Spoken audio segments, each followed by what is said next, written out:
Standing next to me is one of the most important leaders and role models in the world today. Jokowi, welcome.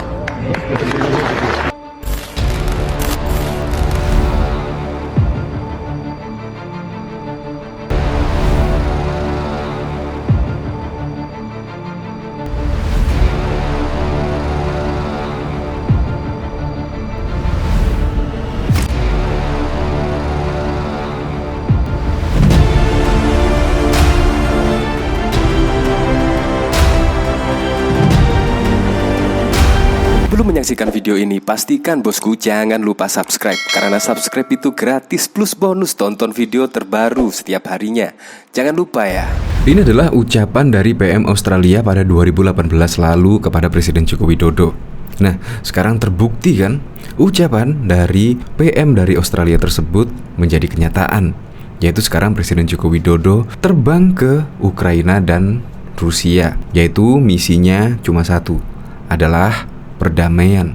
Nah, berikut ini videonya. Standing next to me is one of the most important leaders and role models in the world today. I'm so honored to be with him today. He's a dear friend, as is Iriana, and dear friend of Lucy's, and we had a beautiful dinner last night at home. So, Jokowi, welcome. Yaitu Presiden Joko Widodo adalah Presiden Indonesia yang menjadi panutan bagi kepala negara di dunia. Yang kemarin, ketika Presiden Joko Widodo terbang ke Jerman, ketika Presiden Joko Widodo bertemu dengan presiden lainnya yang nampak akrab sekali, nampak bersahabat. Nah, pantaslah kalau Presiden Joko Widodo keinginannya kuat, yaitu untuk mendamaikan Ukraina dan juga Rusia. Apalagi amanat konstitusi, yaitu turut serta untuk mendamaikan dunia dan menjaga legasi sebagai gerakan non-blok yang menyuarakan kemandirian, menentang apartheid, dan tidak berpihak pada fakta militer manapun. Nah, makanya dengan itu Presiden Indonesia pantaslah maju untuk mendamaikan Rusia dan juga Ukraina. Apalagi sekarang ini juga ekonomi belum stabil ya, karena adanya pandemi yang belum berakhir. Semoga saja Presiden Joko Widodo dengan misi perdamaiannya terbang ke Ukraina dan juga Rusia membawa dampak yang positif, membawa kabar bagus, membawa kabar gembira, dan perang antara Rusia dan Ukraina bisa berhenti. Saya masih tidak percaya dengan ucapan dari PM Australia tersebut. Ya, benar adanya. Memang Presiden Joko Widodo jadi panutan pemimpin-pemimpin dunia saat ini. Coba kita lihat komentar-komentarnya. Betul, sehat selalu Pak D, mat aktivitas bang. Pernyataan yang jujur, presidenku yang direndahkan kadrun tapi ditinggikan dunia. Semoga misi perdamaian diterima. Bapak Jokowi kebanggaan rakyat Indonesia, dielulukan pemimpin dunia keren, top. Dunia mengakui beliau terbaik. Pencitraan kata kadrun.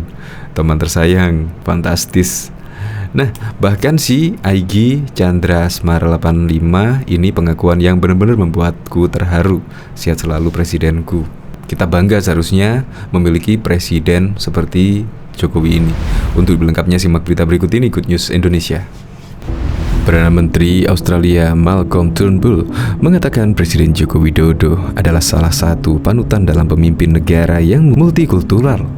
Berdiri di samping saya adalah seorang presiden yang sukses merawat keberagaman di negaranya dan mewujudkan kepemimpinan di Indonesia yang bisa saya katakan perpaduan antara demokrasi, Islam, dan moderasi. Beliau adalah salah satu panutan pemimpin dunia saat ini, kata Turnbull dalam sambutannya di acara Outstanding Youth for the World di Exposition Hall International Convention Center Sydney pada Sabtu 17 Maret 2018 yang lalu. Dalam kesempatan yang sama, Jokowi mengatakan Presiden mengatakan Indonesia dan Australia adalah negara multikultural. Oleh karena itu, Jokowi berharap generasi muda bisa mengadopsi nilai-nilai toleransi dan kedamaian. Menjadi masyarakat yang beragam itu indah. Ini akan menjadi indah jika kita mulai saling menghormati. Saya harap dari usia muda Anda mengadopsi nilai toleransi dan kedamaian, katanya. Presiden Joko Widodo dan PM Turnbull menyempatkan bertemu pelajar yang menghadiri acara Outstanding Youth for the World tersebut di tengah kesibukannya menghadiri konferensi tingkat tinggi ASEAN Australia Special Summit 2018. Jadi mengapa Perdana Menteri Australia dan saya sendiri Presiden Indonesia bertemu Anda hari ini di tengah jadwal KTT ASEAN Australia yang sibuk? Karena Anda adalah masa depan dan suatu hari Anda akan memimpin dunia, kata Jokowi. Bahkan diketahui Presiden Joko Widodo akan berangkat ke Rusia dan Ukraina pada pekan ini. Jokowi mengatakan kedatangannya kedua negara yang tengah berkonflik tersebut merupakan misi perdamaian. Guru Besar Hukum Internasional dari Universitas Indonesia, Prof. Hikmahanto Jumawa menilai kedatangan Presiden Jokowi tidak memiliki agenda khusus kecuali perdamaian. Hikmawanto juga mengatakan bahwa peran tersebut cocok dilakoni Indonesia dan bukan negara yang berpihak kepada Rusia dan juga Ukraina. Justru Amerika Serikat kalau datang ke Ukraina memberikan uang untuk melawan Rusia. Boris Johnson, Perdana Menteri Inggris, juga seperti itu. Tidak seperti Indonesia, kata Hikmahanto saat dihubungi oleh katadata.co.id pada 27 Juni. Sebelum berkunjung ke Ukraina dan Rusia, Jokowi menghadiri konferensi tingkat tinggi G7 di Jerman. Hikmahanto berharap pertemuan tersebut bisa dijadikan Jokowi untuk meminta jaminan kepada negara-negara tersebut bahwa Ukraina tak ingin menjadi anggota Pakta Pertahanan Atlantik Utara NATO. Sebelumnya, Presiden Ukraina Volodymyr Zelensky mengatakan negaranya tak akan memaksakan diri untuk bergabung dengan NATO. Modal ini bisa dibawa Jokowi untuk berunding dengan Presiden Rusia Vladimir Putin agar gencatan senjata dapat dilakukan. Di sisi lain, Jokowi diminta untuk meminta jaminan Zelensky agar tak menyerang warga yang ada di perbatasan Rusia. Ini lantaran Putin kerap menjadikan perlindungan warga berbahasa Rusia yang berada di Ukraina Timur sebagai alasan menyerang balik. Presiden harus mengatakan kepada Putin bahwa saya sudah dapat jaminan dari negara-negara NATO maupun Ukraina agar gencatan senjata dilakukan, katanya. Bahkan juga tenaga ahli utama kantor staf Presiden Siti Ruhaina mengatakan keakraban Presiden Joko Widodo dengan para pemimpin dunia KTT G7 merupakan gestur penerimaan yang tulus dan memiliki kekuatan kepercayaan dari pemimpin negara-negara G7, terutama dari Presiden AS Joe Biden sebagai simbol dari kubu barat. Tentu pertemuan yang bersahabat dan sangat tersebut memunculkan optimisme keberhasilan misi Presiden Jokowi ke Ukraina dan Rusia, kata Ruhaini dikutip dari siaran pers KSP pada Selasa 28 Juni.